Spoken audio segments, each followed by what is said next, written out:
We are spending 8 months in Guatemala, the country where Giorgio was born. We explore the most beautiful places and experience local cultures, traditions and food.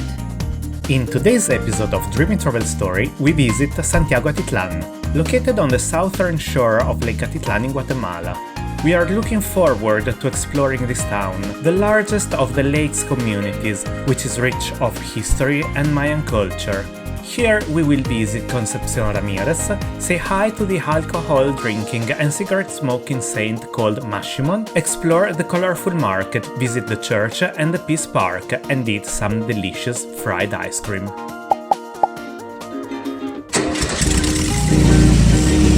Dreamy Travel Story!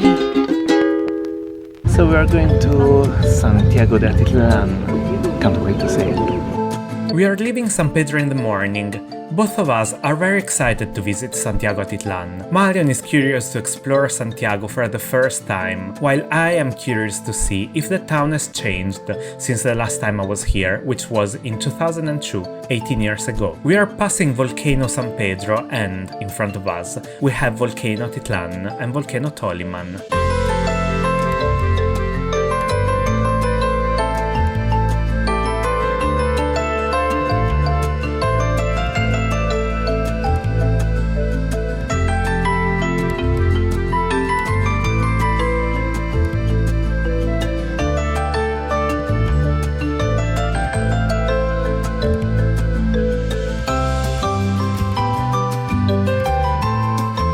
The town we are going to visit today is very different from the other towns around the lake. It has a strong indigenous identity and the majority of the Atitecos, as its people are called, are Tz'utujil.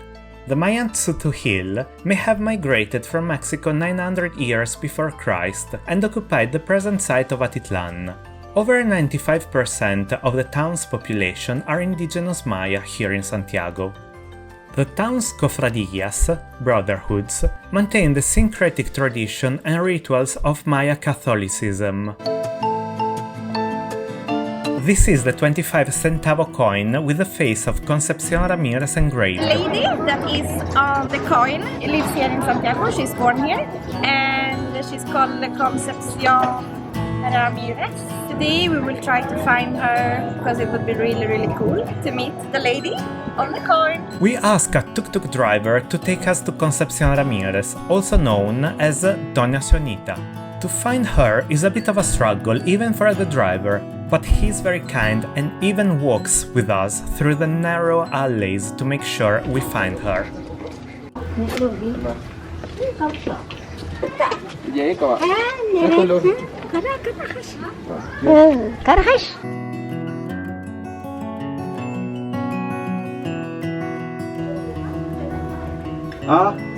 With some help from people in the neighborhood, we find her house. How did Donna Chonita end up on the 25 centavo coin?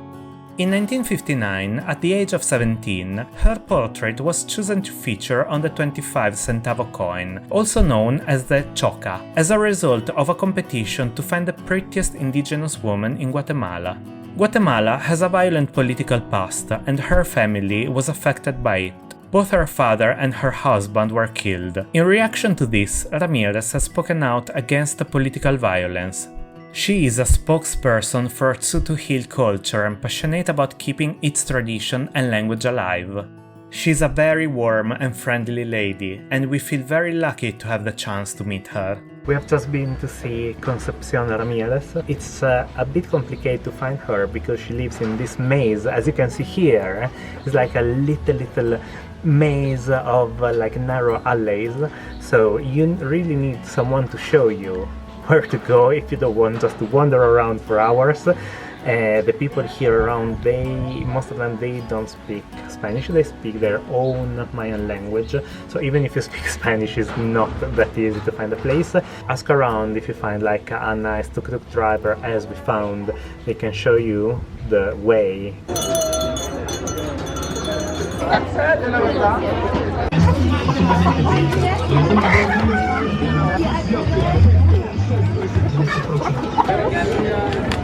Today it's Friday, and it means market day in Santiago. We start to explore the colorful outdoor market. It's busy and crowded, and we love it.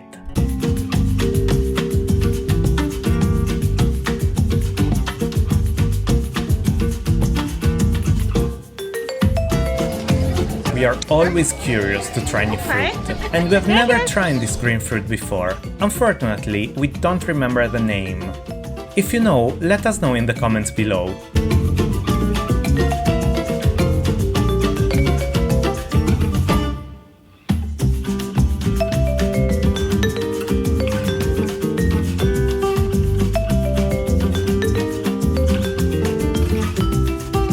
Welcome to Avocado Paradise! There, up there. Everything is avocado.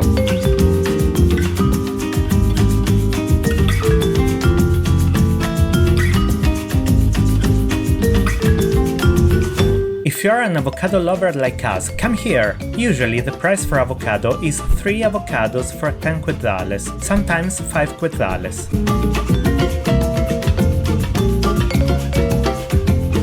The Christmas tree reminds us that it's close to Christmas, something that we always forget when we are traveling in warm countries this time of the year.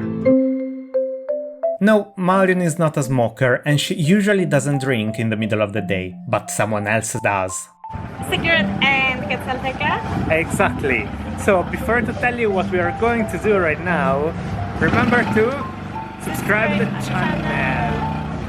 And that will help us a lot in keep making videos for you guys. It's real fun to doing it, but we really need your support.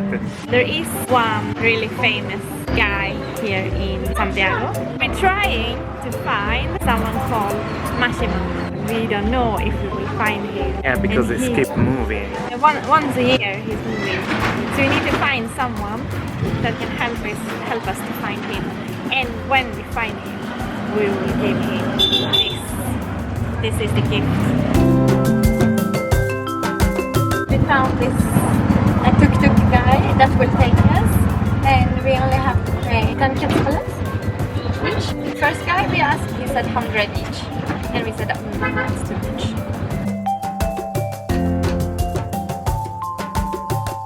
So apparently we found him. The first tuk-tuk driver who stopped, they asked 100 quetzales. The second one, 10. Maximon is really busy now. So we're waiting in queue, and then finally we will meet him. Hachnak awa params. Kabna ke kuentri lakmam. Hak awa ami al Kristo walin sa bingo ito. Banfo ko arjel dia. Wahana wa. Hak awa ko hak ko sa nuk as chu anegos. Haski kaman kara sim ko chu anegos. Ku apa wong? Ito ori lakmam. Malay ka watari lakmam. So, who is this Maximon? Maximon, also called Rilahmam, the great-grandfather, is a Mayan deity and folk saint represented by a dressed-up wooden effigy who smokes cigarettes and drinks alcohol. The origin of Maximon is complex and diverse. The worship of Maximon is believed to have begun at the time of the Spanish conquest of the Maya. The designation of Maximon as a saint is the result of religious syncretism, a mix of indigenous Maya and Spanish Catholic beliefs. Worshippers make offering and ask for blessings. Maximon likes quetzalteca, cigarettes and money. His cofrades, or attendants, are with him every day for the entire year. Apparently, it's not only Maximon that smokes and drinks, also the attendants do it. He is brought out during Semana Santa, Holy Week, and paraded through the streets before being placed in a different home for the following year. According to some legends, Maximon was an elder who reincarnated to protect his people. During the Spanish conquest, an elder named Rilahmam, upset by the evils of the Spaniards, encouraged his people to start a rebellion. He was eventually executed, but returned to life in the form of a judge named Don Shimon, who fought to give the land back to the native people of Guatemala. Another folk legend states that when men left the village to work in the field, Maximon went into town and slept with their wives. When the men found out, they returned and cut off all his limbs, leaving him behind as a womanizing torso. In Santiago Atitlan, an alternative tale says that Maximon was never a man, but a wooden figure created by shamans to defend the village from witches. However, Maximon used trickery to harm the people of the village, so the shamans twisted his head around and broke his legs to stop him. He then did his job properly and protected the people of the town from evil. Curious travelers like us are welcome here, but come prepared with an offering like Quedalteca, cigarettes and money. For us, traveling is a great way to immerse ourselves in cultural diversity that exists in the world. To visit Maximon was an interesting experience. If you know more about Maximon that we didn't mention, let us know in the comments below. Hakawan suchol ami alaw likwal rilakmam. Nain ke kwent hawray shok. Nain kwent kawar chi. Nain kwent kawar famil. Hawash kibi kapnaka. Near the central plaza, we find La Iglesia Santiago Apóstol, which was built between 1571 and 1582. The church has suffered from earthquakes and it has been restored and reconstructed several times. We visit Santiago 3 times during our more than 1 month stay here on the lake, and one of them we find the church with impressive bamboo scaffolding. It's more like a bamboo church now. So let's go inside the church and see how it looks.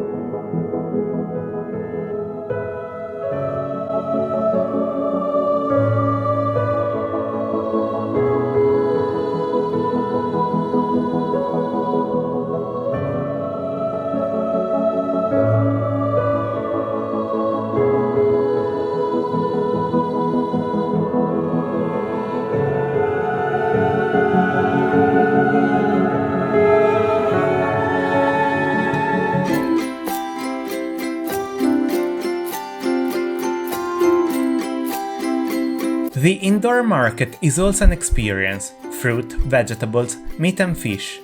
The colors and the smell take over your senses completely.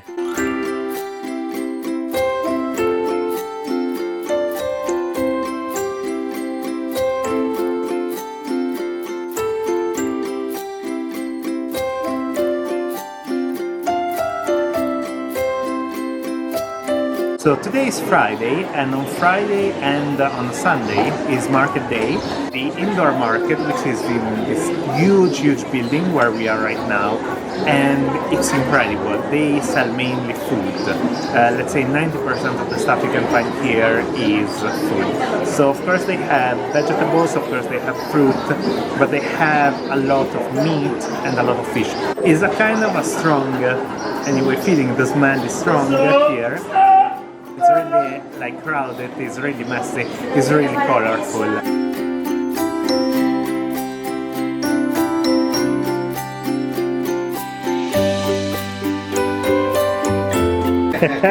It's mi novia. Like buy a rose for your wife. Yeah, you should. Santiago Atitlan has seen some of the worst events of the Guatemalan Civil War. One of them was when the Guatemalan army opened automatic weapon fire on a crowd of unarmed Tzutuhil Mayas on December 2nd, 1990. This is El Parque de la Paz, which means the Park of the Peace, place that celebrates the victims of the Civil War, especially between the 1980 and 1990. This area of the country suffered a lot. They have a plaque at the beginning. My Spanish is not really great, but I will try to translate to you what they say in the first lines, because I think it's really beautiful.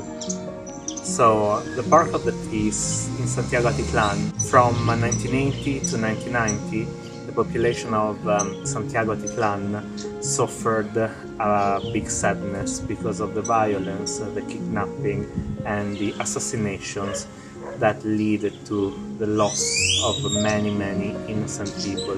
Mothers lost kids or newborns. The population of Tzutuhil, which is the Mayan population of this area, with proudness and strength, managed to gain back tranquility, peacefulness, justice, and truth and safetyness. And they did it paying with their own blood.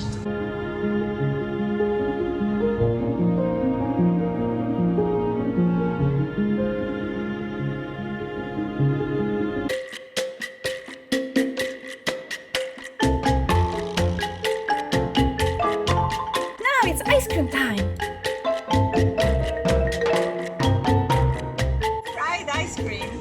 And I really love it. That's my favorite thing. I had it the first time in Vietnam. And it was so amazing. It was so good. And then I tried it in New York, but I didn't really like that one. And now I found it here in Santiago. It's really good. I'm really happy.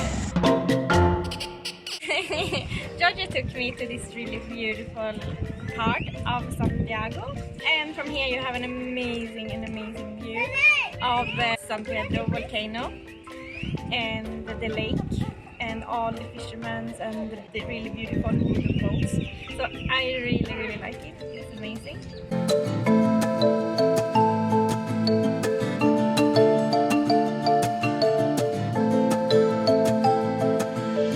Santiago.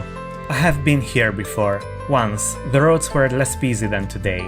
Not so many cars, less restaurants, less shops, but the landscape didn't change. The stunning view of the majestic volcano is still the same.